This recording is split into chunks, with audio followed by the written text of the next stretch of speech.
Whether they're from remote fisheries, farmed or imported, Australians are eating more prawns than ever before.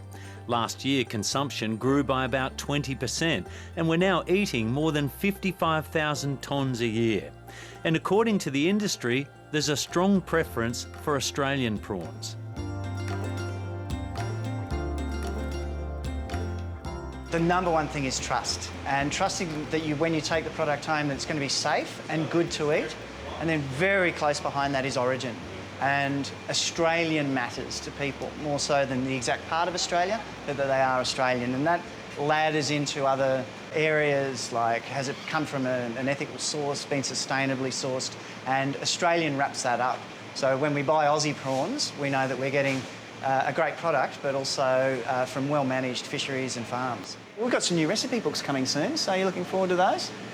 Love a good recipe book, mate. Ben Hale has been overseeing the industry's Love Australian Prawns campaign for 9 years.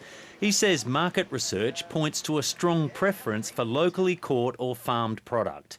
So the industry is now taking steps to guarantee consumers that when they buy Australian, it really is Australian.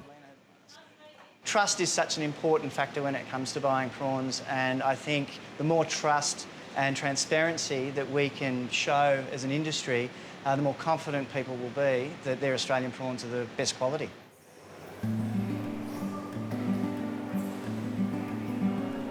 Seafood is the most traded commodity in the world, and some studies suggest globally about a third of all seafood is not what it's claimed to be. The extent of any substitution fraud in Australia has been largely untested until now. The Australian farmed and wild-caught prawn sectors are funding secret audits across the supply chain. All the activity we do is covert, so none of the outlets or parts of the supply chain know that we've done it. Perth-based Source Certain has conducted hundreds of tests on prawn samples taken from wild-caught fisheries and farms around Australia.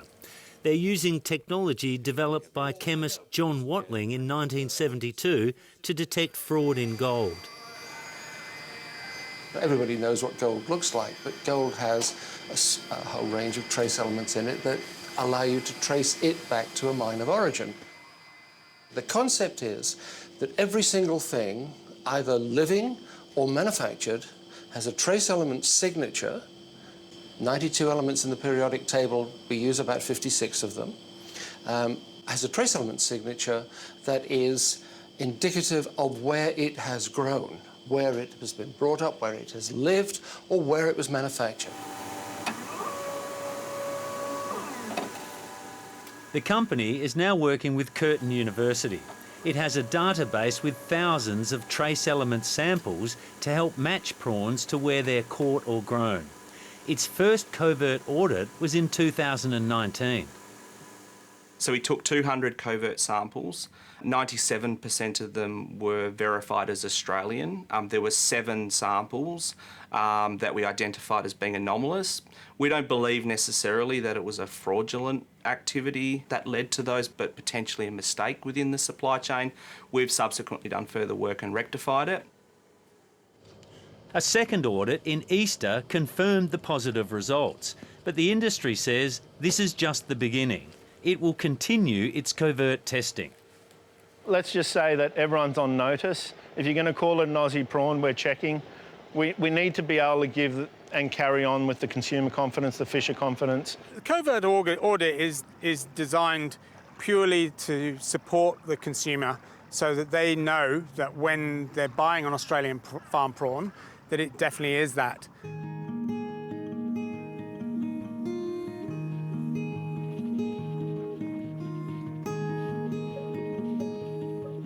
The trace element testing doesn't just confirm what is caught or grown in Australia.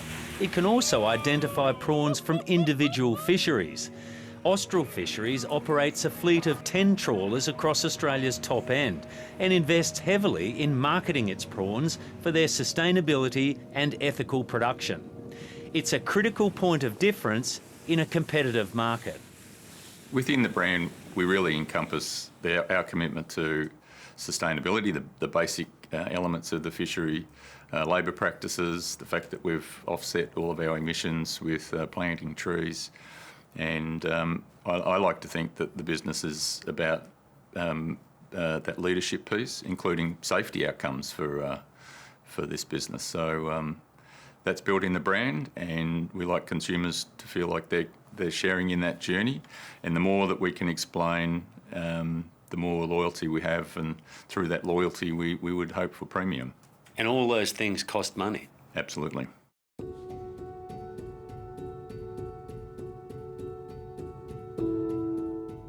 In the northwest, Caylus Fisheries is also a market leader with third-party certification from the Marine Stewardship Council.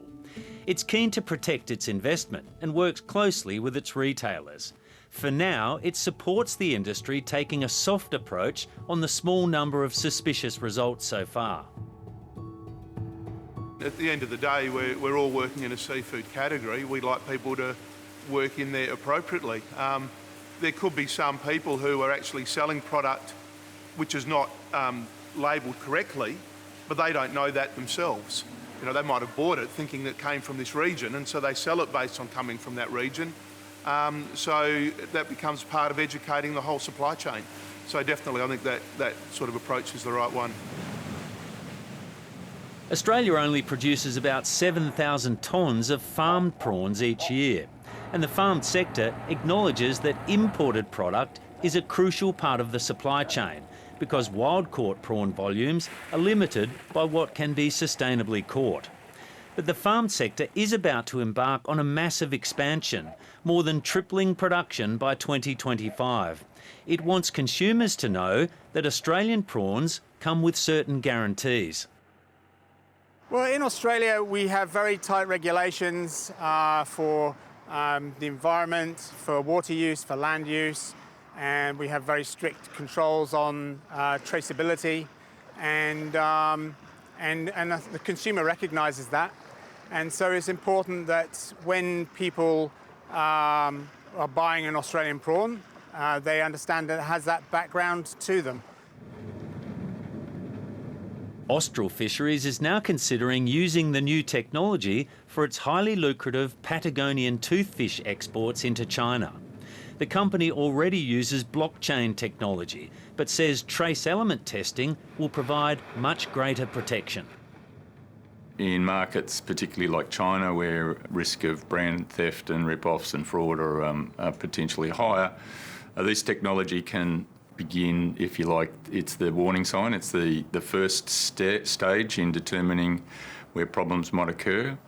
And then the trace element fingerprinting is the big hammer, if you like, that allows us to come in and deliver a legal standard defence to protect our brands and that provenance. Source Certain says it's keen for more industries to adopt its technology. From a technology perspective, we're applicable across the whole agri-food space, but we're already working with Australian barramundi. In fact, we've got in-market or covert work underway there also. We've got an active service with a cherry brand out of Tasmania, looking to protect their brand into the Chinese market. We've worked across red meat, we've worked across a range of other fish products from the northern fishery, and so yeah, we're widely applicable, and we're really looking forward to sort of, you know, species by species, if you like, you know, making Australian seafood kind of the most trusted product within the supermarket.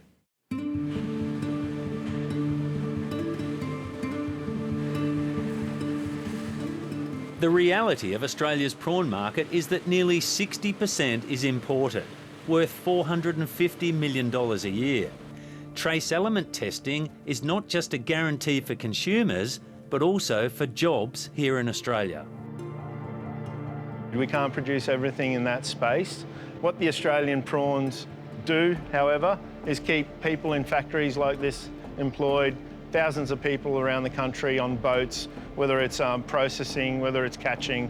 Yeah, if you get out and support the Australian prawn industry, you're supporting many thousands of families as well.